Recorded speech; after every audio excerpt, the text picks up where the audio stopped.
Hey, what's up, guys? I'm really honored to be with you. And I know this is a super important part of your journey, the very beginning of it.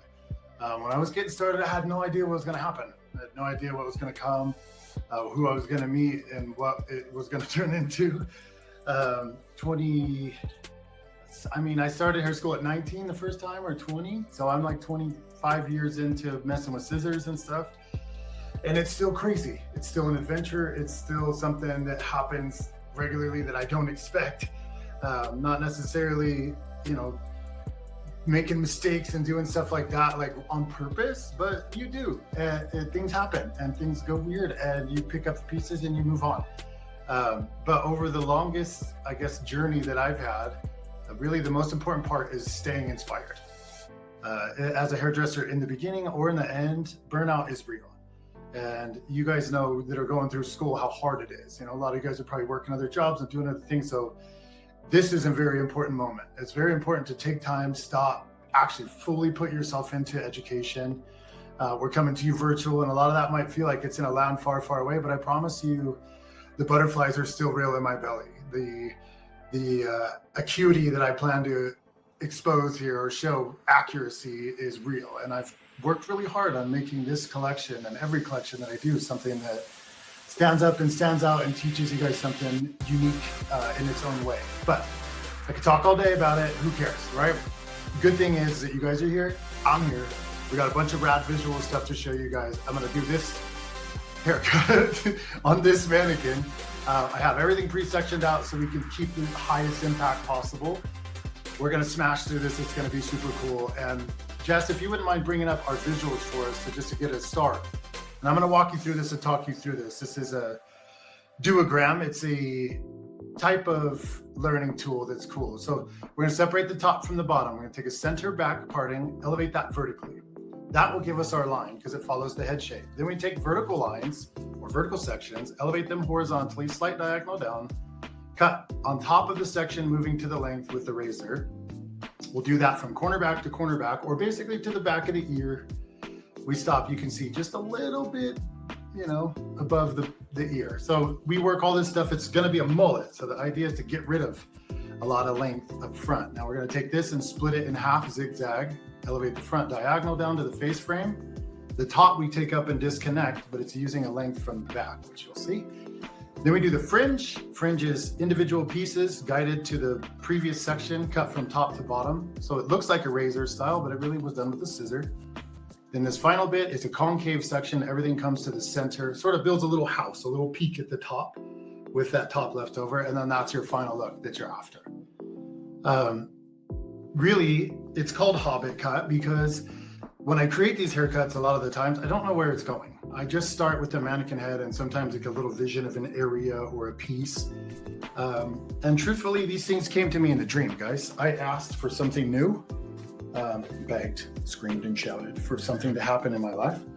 And I woke up one day with a dream that was literally showing me how to make these videos. And so I started making them, and it turned into a pretty big deal for me. It's going to change my life. Not kind of, completely changed my life. And I'm going to try to do this. I got a little bit of limited area here, but I'm trying to do it so I can refer back to this one occasionally, but I'm going to teach you on this one. So all that stuff I said earlier was really just to say, it's not really something that I invented or created. It's something that I've worked really hard to develop because it was shown me. And the truth is that's how hairdressing is more than not. You don't create a lot of things. You just learn them and then you recreate them. Okay, here's what we're going to start with. I got my box of blades, which makes a cool little sound. And then I'm going to push my razor into that box of blades and get me a new blade on there.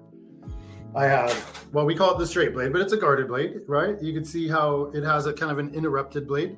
So the difference between this is I can't cut myself, so that makes it safe. A straight blade, a really actual straight blade without any interruptions may give you a cleaner or truer line, but in this case, when they push into the individual gaps of the razor, it actually is favorable. I like this. Let me move this closer and closer. I'm going to navigate this around in different ways. So first of all, starting in the head form or head form breakdown is behind the ear or in the back section. I'm kind of keeping this far forward. I might, in a standard breakdown, separate this like maybe there. but I want to get rid of a lot of this length, right? So if in a world where I'm trying to keep this, I might, throw it in that front spot, but I want to get rid of a lot of length. This is really kind of an extreme cut. Now, the first step, as you saw it in the video, is to find out their actual head form. So when I take this section, direct it vertically straight up from where it lives, and give myself like an inch above the parting at first. So the parting is there, and then I'm going to jump up like an inch from there, and I'm just going to make a stationary fold through this section a bunch of different times, and eventually all this stuff will get cut away. You notice how I flip the scissors. So I cut half the section from one side and then flip the scissors so that half the section gets cut from the other side. The reason of doing that is that I want this one little piece to not drift to one way or the other. So if I put the teeth cutting on one side, half of the work, and then teeth cutting on the other side, half of the work, it ends up giving me an even smash so that hair will fall straight down. So I have a short bit that comes down. You can see how short that is, really tight to that head. And then it gets long as it gets to the bottom. Let me go up here so you can see how long that actually is. Way down, it's way down there, right? So that's going to end up, you see how it silhouettes around that head shape and really tucks in and then flicks out. That's what I'm looking for. When you layer a head, or the hair that leaves beneath the round of the head, it ends up making a bunch of flicky bits. When you graduate the head beneath, it stays steady. But when I go in and layer it, that means that all these hairs can flick and flip and turn everywhere. And that's where I get a lot of my action. So you may be told somewhere in your career not to layer beneath the head. And the truth is, more times than not, that's a wise decision. But when you do layer beneath the round of the head, what you're going to end up with is flicks and flips and pieces that turn everywhere. So I'm going to take the first half of the section, direct it out. My guide is underneath. It starts very short, and then it works to the bottom length. If you just compare what the bottom of this section looks like. Where are you, buddy? Way out there. So it ends up being almost like this super strong, very strong diagonal line. If I was cutting that with a scissors, that would get tricky because I'm stretching from one length to another so far, so fast. So I want to connect the dots visually with the razor. And I'm going to start on the inside of my fingers, and I'm going to cut the top of the section. What you may not see is that I have my finger, now that it's too long, I can't. I had my finger like up against the head at first to start. When you shoot pool, you don't come in and just hold your stick up in the air and shoot. You come in, you put the stick on your hand, you get balance on the table behind you, you measure a few times, and then boom, you shoot. So here, when you come in, you slide out where it is, you start with your razor action, then you touch it to the hair. And so I've got like 3, 4, 5 ghost strokes before I even touch the hair to get ready for what I'm gonna do. Razor cut, always keep her wet, them wet. Every time you start to feel like a little bit of dryness in your hand, just wet the section you're working on. A lot of times you'll see people, like especially in the beginning of the journey, continuously wet the whole head, right? Like you'll wet the head, then 2 minutes later, we're out of water on this section, then you wet the whole head again. What I'm saying is, sometimes it's better to just wet the section you're working in so that they're not dripping through, right? If you've been a client before, that water dripping on me is one of my personal peeves. I hate it. So if I can keep the water dripping off of their face, get a little guide length here on the inside of my fingers. Here where I'm working is in the back, yeah? So I can continuously re-wet this back stuff. It's just gonna really get on the cape and get on the ground. But if I take the time to re-wet the whole head and re-wet the side every time, I'm just getting them frustrated with me and I'm getting myself and them wet where I don't need it to be. So only wet the area you're working in. Now, I continue with these vertical sections and I direct them horizontally back. I have a guideline length from the inside and I work now basically the exact same thing, but what you'll notice is my stroke gets longer as I get further and further out. And double check your hand here and make sure that everything looks like it's been peeled off evenly. If you see a big chunk in your hand, there's likely a big chunk here. So with razor, because it's sort of a free form or more of like the artist's, element, I guess, to it. You want to keep double checking this hand to make sure you don't have like a big chunk. If you see a big blunt chunk right here, there's a good chance there's one there. So just keep an eye on that and keep working your way through. If you need to cross check, what you do is take a horizontal section, which is opposite of what we've been working vertically, and you take it out. If you see a really long piece, I got one long piece in there. I pencil it away to where it matches up with that same square line. You're looking for, I'm gonna trip right here. You're looking for this essentially. So the bottom shape, you can see how it's just slightly dropped down, right? And mostly I cut it about there. Really, we've had 2 or 3 months of this hair being in the air. I think it just kind of sort of slowly sagged down. But really the elevation is just slightly up from there. If it was horizontal and you dipped it just slightly diagonal. Hugo, one of the guys that trained me, would call it all the time horagonal. But it's like a diagonal that's mostly horizontal. And that is my like destination for everything. Everything comes out and goes square to the back, but with that diagonal on the long. So my finger angle would be coming out from here and dropping down, and I work section vertical and work to the right and work to the left. Now that I have just a couple sections left on here, I'm directing this out, seeing where that square line would go across the back. That's where I begin. Each section, as you work toward the outside corner, gets longer before you start. So you, at the scalp here in the center, you start right close.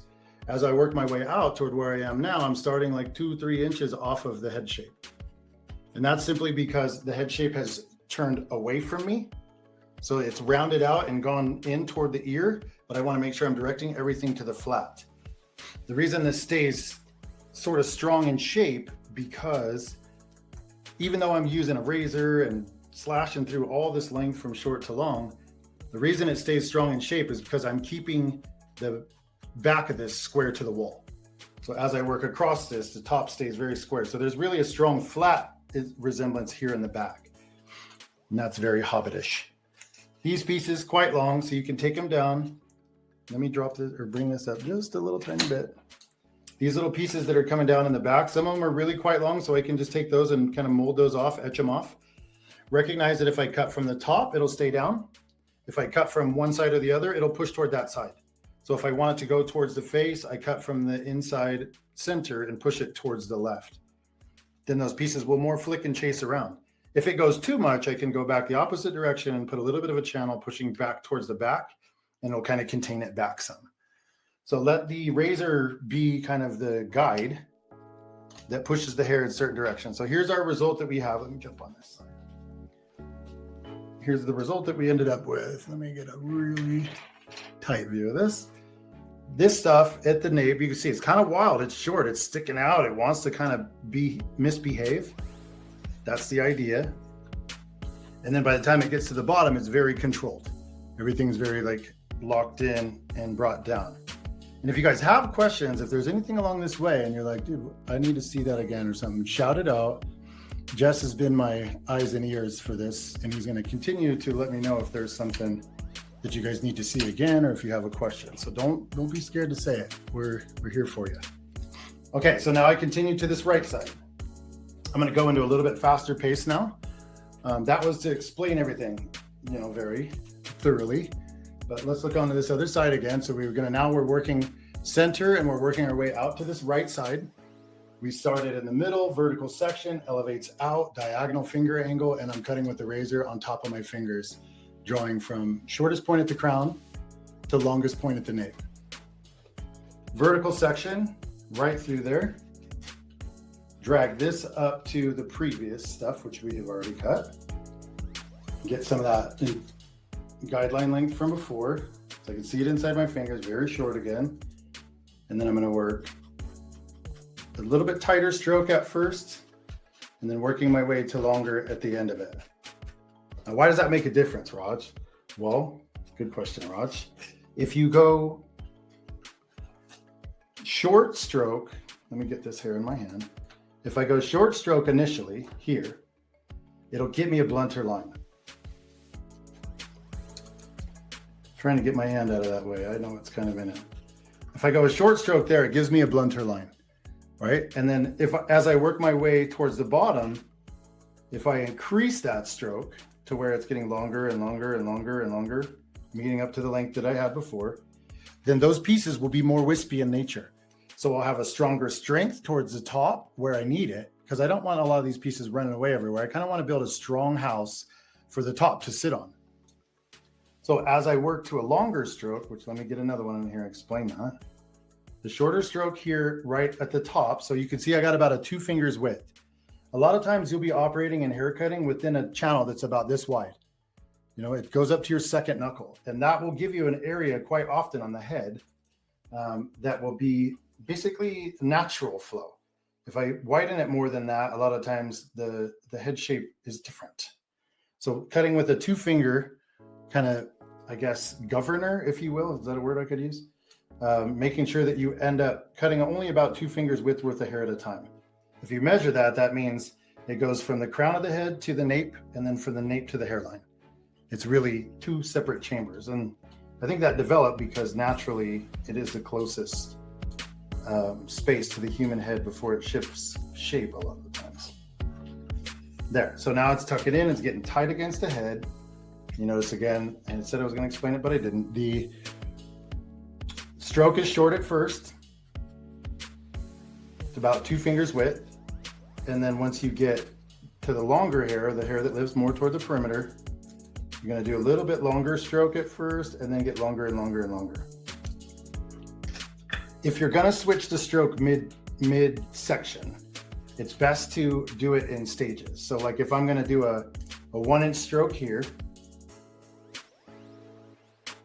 and then I'm going to do a 2-inch stroke here, I don't want to go 1 inch and then 2 inches. I want to go 1 and then have a couple that are sort of sister lengths, 1.5, 1 3/4, and then spread out to a 2-inch stroke. It's because I'm putting 2 things next to each other that are going to have a little bit different fabric. I need to have something that combines them. And that a lot of the time is the actual stroke meeting up. So let's take this for reference. I'm going to do a short stroke here till I get to my second knuckle. Then I'm going to spread out to about 1.25 inches, 1.5 inches, 2 inches.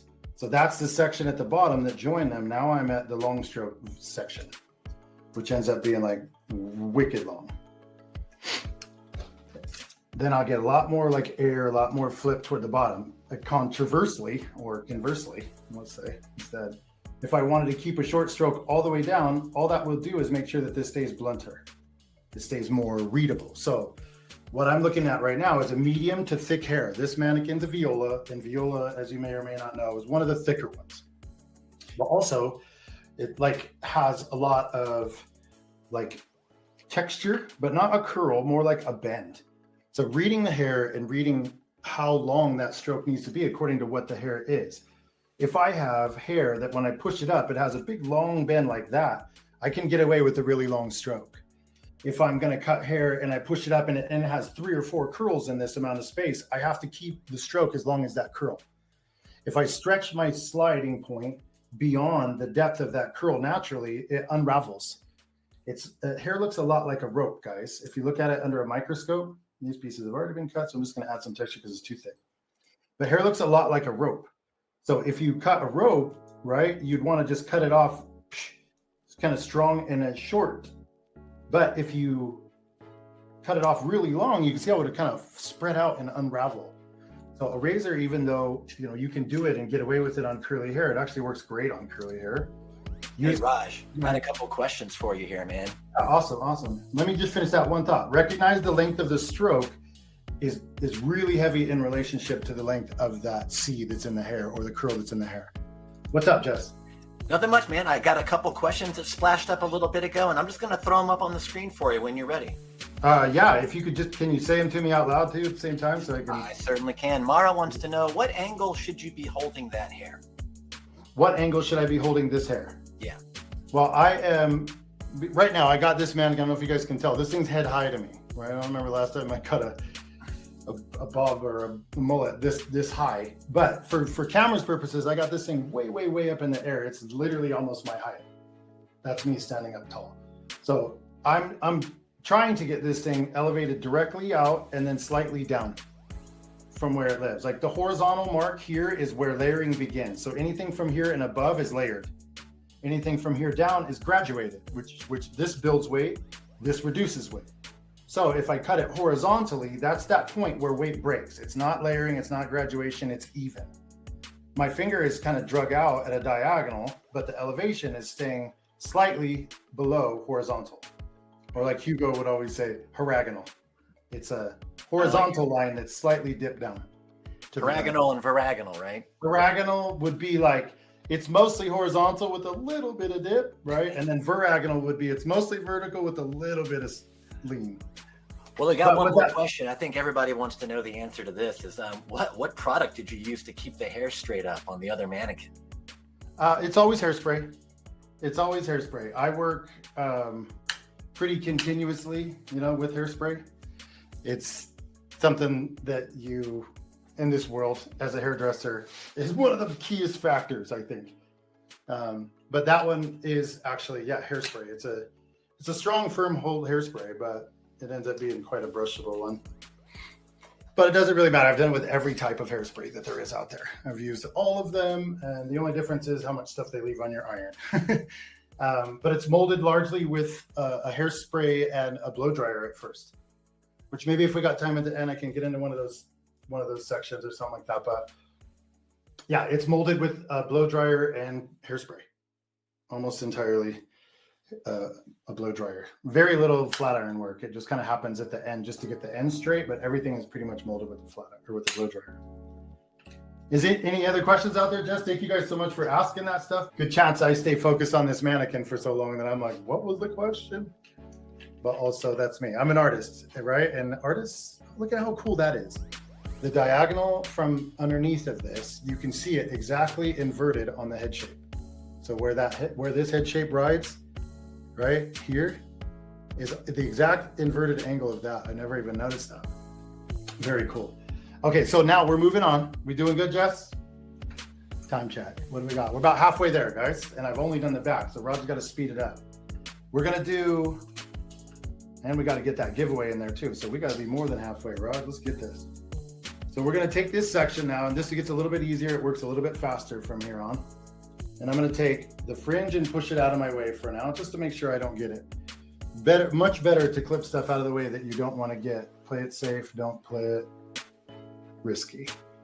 So I take the top of the section, I divide it with a zigzag parting. I'm gonna take the top half for a second and just kind of get that out of my way. And then now this bottom half, I wanna look at what the overall length is gonna be from the back right here, right? This is kind of my guiding force. As far as what my surrounding lengths are, that's the top of the section that's going to drop over. That's where my length will be. And then this is the bottom, right? So looking at those two relative lengths and looking at where they end up landing, and then kind of judging on where I want to build my mullet. Do I want to have shorter bits, reveal the face? Do I want to keep it like this one up here and go diagonal so that it'll make more of a silhouette that matches the face? There's decisions to make here. If I go really short to really long, then it ends up wrapping down towards the face. If I stay really even with the section at the top, so cutting it straight through, then it kind of tucks back and goes in more like a mullet. There's different decisions to make. Let's get this hair wet. It's been wrapped up in a Zulu knot all night long, so it's got some opinion in it. And I'm just gonna get the top one wet while I'm there. Again, just the area I'm gonna be working in. I'm using that Samvia, the misty, very soft mist is what I'm looking for, because I don't want to soak everything. I just want to get everything evenly wet. So I'm gonna look at where my top length is here. You see where that comes over? That's kind of gonna be what I use as my guide. I want this all to kind of build up like a Hobbit width. So if I'm looking at the bottom of that, all right, that's my guideline length at the bottom. I could pre-cut some section here to figure out how long I want this to sit, but in your mind, paint a visual of where that sits. This one would sit, it's about that long. Right? So it sits about cheekbone area. Then I'm going to cut from the top and work my way diagonally down. So the top of this section, I'm cutting right at the diagonal corner of it. I could cut here and that'll flick straight back and whip out. If I cut from underneath, it'll push forward, but I want to cut from the top. Let me grab this. I want to cut from this top, and then also the front corner. So I'm rotating that blade to hit the top surface diagonally, then straight on pushing back. So the way that these will interact with each other is that some of them, and you can see it perfectly now, these bubbies, some of them are whipping back and some of them are turning under. Like this one's wanting to turn under towards the face. This one's wanting to whip back. And the reason was because when I came at it with the razor, I cut straight from the top of the section, then rolled to the corner, then top, then rolled. And it gives it a little bit of a differentiation between those pieces. So in the Hobbit Cut video that you watched in the beginning, you can see how those pieces like twist and go all these different directions. It's from the angle that you apply the razor. Hey, Raj. You know? Yeah. Everybody wants to know, how come you're zigzagging the sections versus keeping them straight? And how do you check that? Well, that's a great question, and everybody. The zigzag section is so that I can separate these two from one another safely and have them blend. If I were to take a straight, strong line, these would sit sort of ledgy on it. I am using a razor, so that will disconnect it in a matter of speaking, so that it'll blend. But if I'm going to give this top stuff some kind of variation from where this bottom lives, look at what I do with this section angle. So I'm grabbing and drawing this up and looking at how long that is. I'm just going to jump a little tiny bit. I'm going to cut from front to back. But this zigzag section now I'm going to roll to what would be the top of the section and what would be the front. So if I was cutting in a straight line along here, this is the front, right? If I'm cutting along this top surface here, it's going to peel and go down. So if this was an axe, guys, this is why this matters. If this was an axe and I hit it hard, wherever I hit it, you would see how the hair would get impacted, bam, and it would rip that way. Or if I hit it right here, it would want to move towards the camera. So if this was an axe and I broke it down to a very small baby little axe, and I did it bit by bit, each time I applied it, the hair would travel in the direction of which that blade was hitting opposite of. So if I hit it here, it falls there. If I hit it here, it falls there. And the idea to zigzag part and separate those two is that, so when I create more chaos, which I have now just done, when I go to create more chaos here, when it lands back down to where it lives, those pieces will more graciously disconnect from one another than they would if that was a straight, strong line. But I've now essentially graduated the front, and then I layered the front, this side rather. So I've done that basically to that whole section is now been like the perimeter done, and then also the layering done in its own little way. Let's do it again so we can get all this stuff really locked. On this side, let's make sure we got it locked. Okay, so I'm going to take the fringe out of the way, push it over here, make sure I don't get it. Got to take this out. I'm going to re-wet this. Again, it's been Zulu knotted all night, sees? Anybody excited about winning that scissor? We got some people out there stoked on winning this scissor. I feel like if I could have won a 5.5 when I was in hair school, I would have been styling. I ended up having my school scissors for years.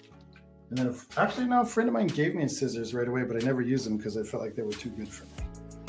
But don't believe the lies. I should have been cut with my good scissors all along. Good scissors make a better hair cutter.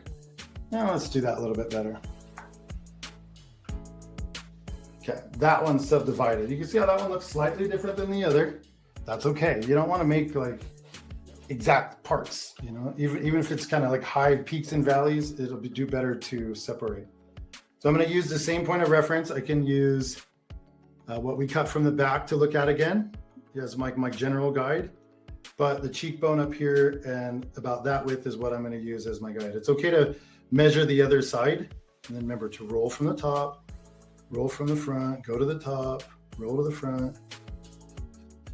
And right now my arm, is doing all the movement. My wrist isn't doing a lot of in and out. It's mostly my arm itself. When you shoot pool, going back to that, if you shoot pool with your wrist, look at how circular my stroke is. Right? So when I'm looking for a circular stroke, I can do that. But if I'm looking for a straight, strong line, my whole arm moving is much more structured in creating strength and straight. So if I move my wrist here, I get a lot more in and out. If I move my whole arm, I get a lot more flush. It's literally, the best way to think of it is like shooting pool. If you've never done that, it's the most consistent way really to do a long stroke, especially when you're kind of rotating and oscillating from corner to top to front to top. There's a much more consistency with using your whole arm in this particular case.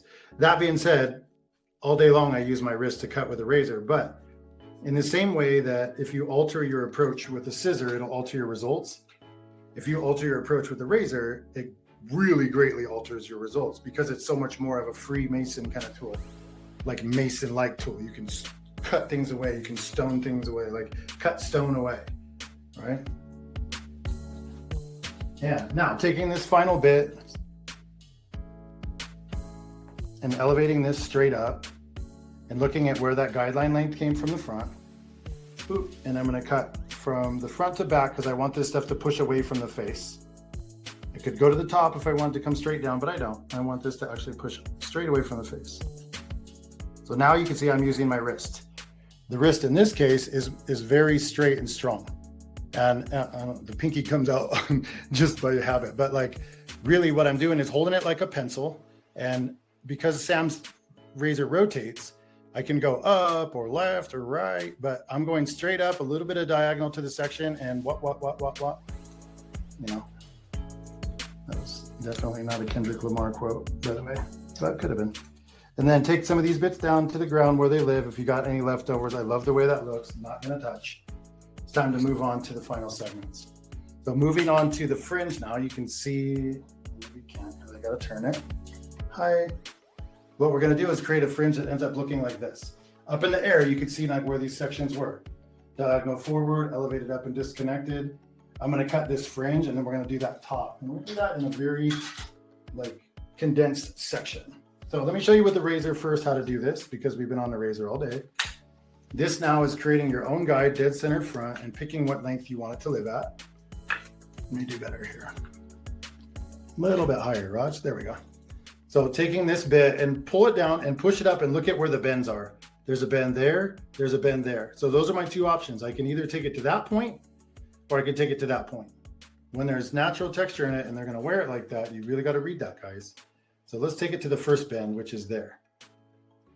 Because this structure, this hair has a very long curl pattern, I can get away with, you know, basically about a 1.5 inch or 2 inch length and then like a 4 inch length. So I direct that slightly to the middle. And each time I'm cutting in the direction which I want the hair to fold. So that little one, I want to go straight down and bend under. If I turn it to the side, you can see how much more arc. You can't. There. That piece that I just cut has so much more arc to it because I cut from the top surface down. And when you shave from the top to the bottom, it rounds under. When you go from side to side, it flicks because it's giving it direction. So what I mean is, now I take another little vein, just a little tiny baby little slice. And when I cut this one, I'm going to cut from the inside and the top. And then that one, by nature, will push more toward this outside corner because it's shortest over here and longest over here. So you're looking for the relationship that the hair has to the section it lives next to, lengthwise, but you're also giving it directive based off of the influence you want it to take.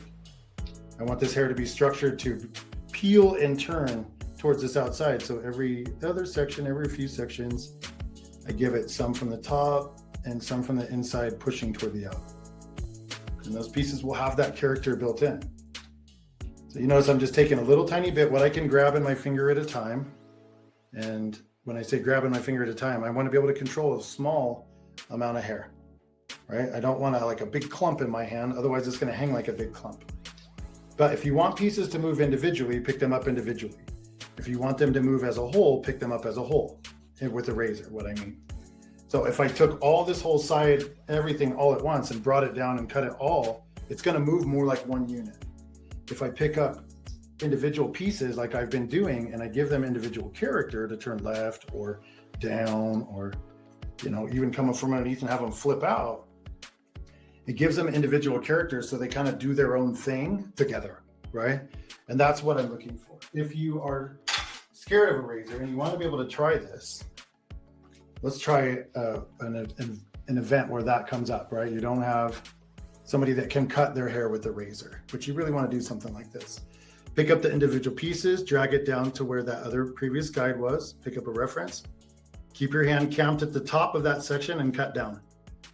So the very first one, then the second one, and each time I direct it to where the previous section lived, and watch my left hand, or can you see that? If I roll this piece of hair, right, then it does the same thing as me changing the angle of the blade with the razor. So if I pull this straight down to where it lives, and then I kind of twist it out a little bit, and then cut that same length, same impression, this one will twist out. You see how it turns that corner and jumps out? So if I grab it, pull it over to where the previous one lived, get my section locked, and then turn it a little bit. When I cut from that top down, that turn will be put into the impression of that hair. And it's a beautiful little way to get a razor action without putting the actual razor onto the hair. Certain hair types just don't allow it, right? Or maybe the person has been through an experience where they don't trust anyone with the razor anymore. And it happens, guys. You're going to run into a lot of people that have been through things, you know, and you're like, girl, I did not do that. But the reality is, if they've been through the experience and they don't trust it, it's your responsibility to sort of get them out of it. And that's maybe not fair to us as a hairdresser, but it's the reality. So a lot of things that I'll say to them is, you know, if you trust me with it, I promise I won't do that to you. And if I do, we never have to do it again. Or if you end up not liking it, it doesn't have to be something that we repeat. But don't let clients talk you out of doing the things that you want to do. As a creative or progressive hairdresser, one that creates and does stuff continuously to try to push the envelope, they will always try to talk you out of it, guys. But after you've been doing it for a long time, and if you can create a platform or some sort of voice that you have with interesting things, like Hobbit Cut got 2 million views. And I have done Hobbit Cut on 5 clients that requested it to me in my salon, brought the picture of it and the video to me and said, would you do this one on me? And that's happened with so many haircuts, guys. And it's because I put the work out there that represents it, then they see it, then they can want it. But if they don't see it from you, if they don't know you can do it, the chances of them asking for it are very unlikely. So you have to post what you want to do. You have to be putting up the things that you want to be doing. Because if you post a bunch of stuff that you don't like, guess what you're going to be doing? A bunch of stuff you don't like. So we got just a few minutes left. I'm going to get this section at the top and I'm going to do it like kind of all for one. You know, I want to be able to get that scissor giveaway and I want to teach you guys this stuff, but also we got a short amount of time. So let me switch back over to a razor here. Find where I put it. There it is. And now I have the section at the top. Bring this one back into the fold. This is what we're going to do now.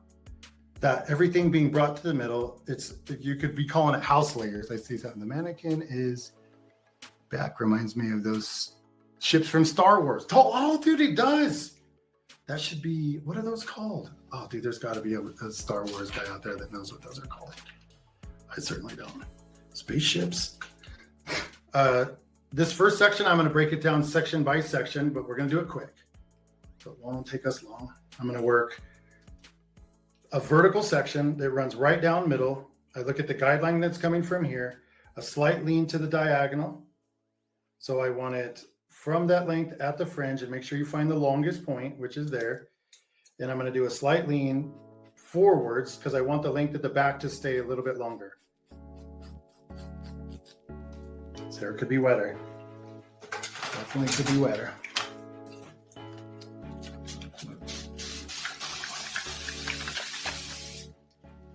So section by section work, which would center part, was my first guide. Then I work my next section back, elevate it forward, slightly diagonal, look at my guideline length underneath. And I'm working with now, like if you can see my shoulder moving, super long stroke, very long stroke. What's up, Jess? Hey, quick question. As you're cutting there, Tegan wants to know what questions you should ask your client before giving them this haircut. Well, I've noticed in particular, it's a specific haircut. It's a certain thing they're looking for, right? So the last time I talked somebody into Hobbit Cut that was asking me for long layers, never happened. You know, they come in and specifically say, I want something like this, I want something like this. That's when you get the opportunity. Truly, though, it's you kind of fostering the opportunities with it. It was me making the video, putting the content up, and sort of deciding that I wanted it to exist, and then it did. So there's a lot of kind of, you know, specialty to a Hobbit Cut. It's not something that everyone's going to get. It's something that only a few people are going to get, and they're actually going to be looking exactly for it. You know, the Shire folk are in the small numbers. So doing something like this would be something, a special request from somebody. Showing people pictures and putting up what I've noticed, and a lot of people do this with my work, they'll put a picture up on their story and say, who wants this cut? And then when I see that, I tell them, oh, let me know if somebody says yes. If you get pictures, you know, tag me. And a lot of times that ends up being, it works. You know, people do that haircut all the time on people because they posted it on their story and said it. So if it's something you want to do, you got to be basically looking for it. So here we go. Like whole left side now is done. Everything was brought up to a stationary guide in the center, like a key. I started in the middle. I elevated it slightly diagonal forward, used a little bit of the reference from the length at the front, and dragged that line across. And this is your angle left to right. So it has a slight build. These ones were disconnected from the side, but that slight build that you see here, that is my angle. So now, if we were going to take all this stuff up, and let's just say we wanted to cut this together all at one time. This is a very easy possibility. This is the entire section, the entire right side. Like sectioning them out little bit by little bit horizontally through here can work. You've done that. Another idea though is to take all this hair up, find my guide underneath, and then I just camp, like push everything to the center. Let me turn this so that you can see the angle, since we're gonna do it all at once. So I push everything up to this mohawk middle. So high point center, directed forward. So right to the middle. I'm gonna turn this back this way so you can see from the side profile.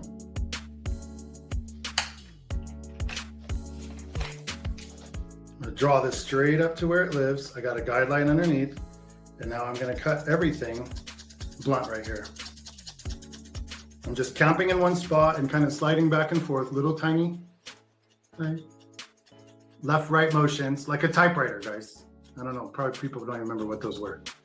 It's like a thing that you basically, you're writing on. My finger's writing on, or my scissors writing on my finger. And I want to cut this diagonal line. Sometimes I lift up just to take the hair away. But what happens is tooth by tooth and bit by bit, this piece cuts through there. All this stuff has actually been cut, it's just still holding on.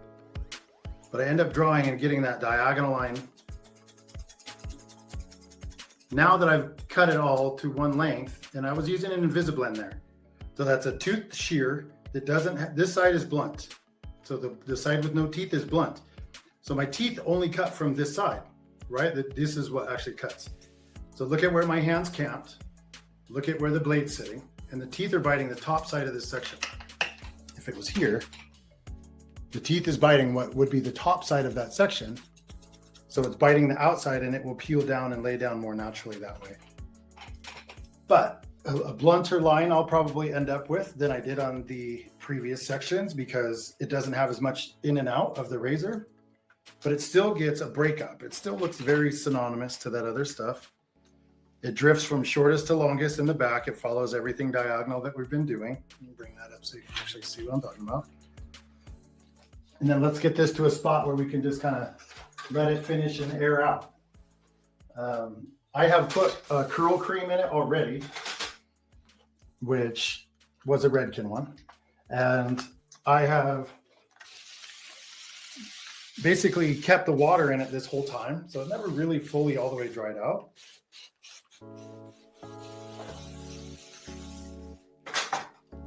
But final touch here, and we got about 8 minutes left. We still got to get that scissor away, and I'm going to spend about 2 minutes here, and then we're out of here. But looking at how you comb this is everything, guys. If you don't comb it, that one, please. If you don't comb it in the right direction, it looks like trash. See, right now, like everything's going wonky willy. That's a real word. But comb from the top down, comb forward, and make a little C. That little C that you put in there pushes everything right up to the face, and it also grabs all those pieces of hair and pulls them together. So I'm coming down, forward, and a C, flip, up and out. Then when I do that, all those hairs gathered together. You ever seen a video where a spider walks on water? There's a property of water called surface tension.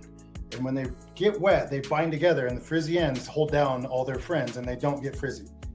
You need a control product or like a cream product, a gel product, something that's going to hold on to them, make them stay together. I like doing something that's jelly and creamy.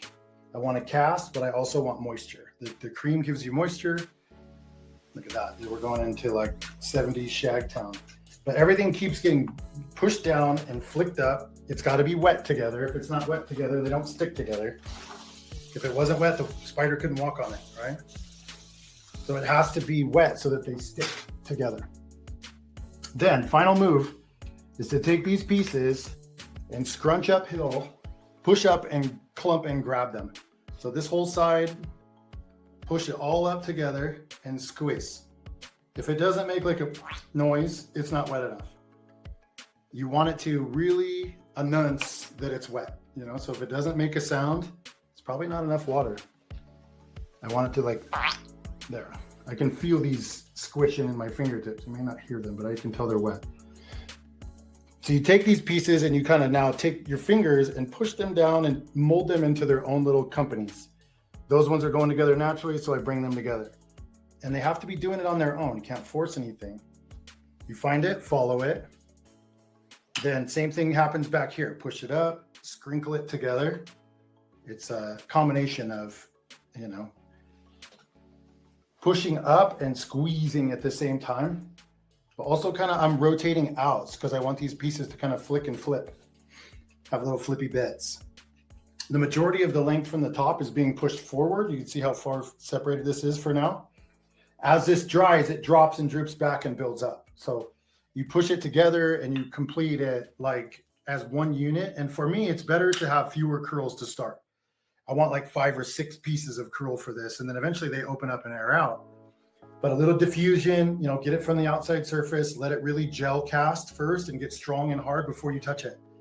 The ends, like if one was dry and one was wet and they were together without the same level of stretch, when you touch it, they'll spread out differently.